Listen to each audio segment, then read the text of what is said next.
Hola, ¿qué tal? La última emisión de la semana del Porqué de las Noticias para ir más allá del cómo, el cuándo y el dónde ocurrieron los hechos. Bienvenidos.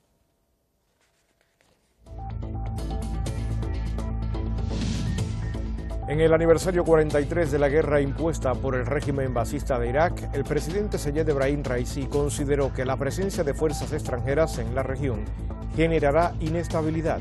También declaró que ningún grupo armado tiene permitido conspirar contra Irán. China y Siria estrechan los lazos bilaterales. Los presidentes de ambos países firman documentos de colaboración económica y un tratado de cooperación estratégica.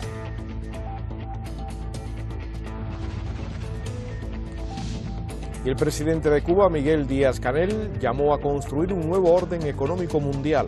Aseguró que los países en vías de desarrollo no pueden seguir siendo laboratorios de recetas económicas de los países ricos. Ya el primer tema de esta edición, Irán recuerda el aniversario 43 de la guerra impuesta por el régimen basista de Irak.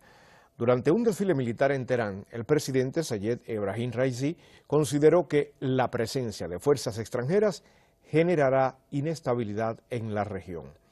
También declaró que ningún grupo armado tiene permitido conspirar contra el país persa. Irán exhibe su poderío defensivo. El desfile militar en todo el país conmemora la Semana de Defensa Sagrada que marca el inicio de la invasión del régimen del dictador iraquí Saddam Hussein contra Irán, que tuvo lugar entre 1980 y 1988. Todos los cuerpos militares del país, las fuerzas del ejército, el cuerpo de guardianes de la Revolución Islámica, la policía y las fuerzas populares participaron en la marcha. En Teherán fueron exhibidos varios equipamientos militares de producción nacional, incluido drones, misiles de largo alcance y plataformas portátiles de lanzamiento de misiles, entre otros. En el discurso inaugural, el presidente de Irán, Sayed Ebrahim Raisi, resaltó la autosuficiencia del país en la industria militar y defensiva, afirmando que en la región se reconoce este poderío. Hemos pasado de ser un importador y almacenador de armas extranjeras a un productor y exportador de armas. La capacidad de nuestras Fuerzas Armadas es reconocida en la región y tal vez en el mundo. Consideran que la República Islámica de Irán cuenta con una alta capacidad disuasiva en términos de habilidad, entrenamiento y equipamiento. Raisi dejó claro que ningún grupo armado o separatista cerca de las fronteras de Irán tiene permitido tener armas y conspirar contra el país. Calificó como un paso positivo el desarme de grupos armados por parte del gobierno iraquí en la frontera con Irán. El mandatario iraní también afirmó que su gobierno siempre enfatiza en la política de la buena vecindad, incluidas las cooperaciones militares. Las Fuerzas Armadas están dispuestas a cooperar con todos los países de la región para generar confianza y convertir la región en una zona libre de la presencia extranjera.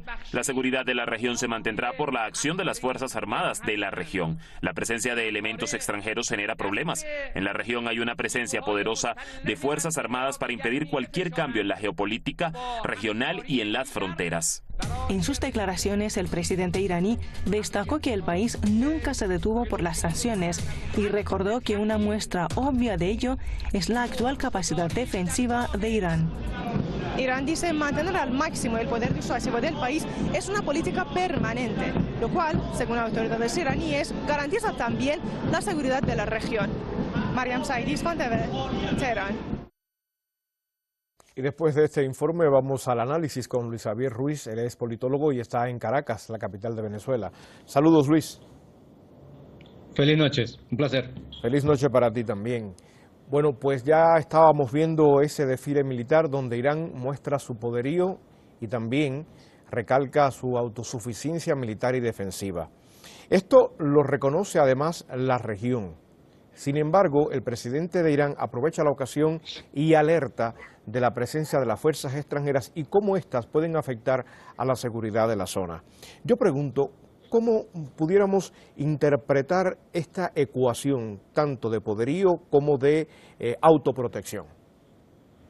Hay una doble interpretación sobre esta situación, que es el efecto disuasivo que genera presentar estos avances y estas herramientas de tipo defensiva, que además decirlo que es un derecho legítimo que tienen todas las naciones, sobre todo aquellas que se vean amenazadas como constantemente ha estado la nación iraní, y en consecuencia muestra, por supuesto, las capacidades que tiene para defender el territorio y proteger a su población de grupos que a lo largo y ancho de muchas fronteras han estado intentando subvertir el orden dentro de Irán, y esta prueba se ha visto como en el pasado incluso hasta actos terroristas se han cometido contra instituciones y fuerzas de seguridad pública de Irán. Esto básicamente es una interpretación de que es la región aún muy insegura desde el punto de vista de la conformación de grupos terroristas, mercenarios que han actuado en otros países como parte de una gran estrategia de desestabilización de la región que se impulsó desde hace una década por parte de Estados Unidos y sus aliados en la región. Obviamente la capacidad defensiva de Irán está mediada por justamente ubicar las amenazas externas, y está clara que hay amenazas constantes para intentar cambiar el régimen político interno de Irán, y no es nuevo, esto desde la década de los años 70 han estado permanentemente intentando por la vía de la violencia derrocar a las fuerzas y el gobierno revolucionario que se instauró en Irán. Y por supuesto hay suficientes elementos para estar permanentemente prevenidos, porque los vecinos de Irán han sido víctimas de estrategias de inserción de mercenarios y de grupos armados para fragmentar la nación. Luis, Raisi dejó claro que ningún grupo armado o separatista cerca de las fronteras de Irán pues tiene derecho, se le tiene permitido tener armas y conspirar contra el país. ¿Qué importancia le concedes a este desarme de grupos armados por parte del gobierno iraquí en la frontera con Irán? Recordemos que estamos a 43 años de la guerra impuesta por el exdictador de Irak. Fíjese, el acuerdo más reciente, estamos ahora mismo en septiembre del 2023, uno de los acuerdos que establecieron las cancillerías tanto de Irak como de Irán fue justamente desarmar algunos grupos que han estado armados bajo los reclamos del llamado Kurdistán. O sea, recordemos que es una proporción de la población compartida entre Irak, Irán y Siria, pero que además ha sido utilizado de forma indirecta y manipulada por algunos factores externos para cometer actos de terrorismo tanto contra Irak como contra Irán. Y además esto pudiera, si persiste esta franja de grupos armados en este sector, pudiera incluso utilizarse como una bandera falsa para enemistar a Irán e Irak, luego de que desde el año 2011 en adelante se comenzaron nuevamente relaciones diplomáticas en términos de amistad, un poco como pasando la página acerca del pasado y justamente el tema de la guerra común.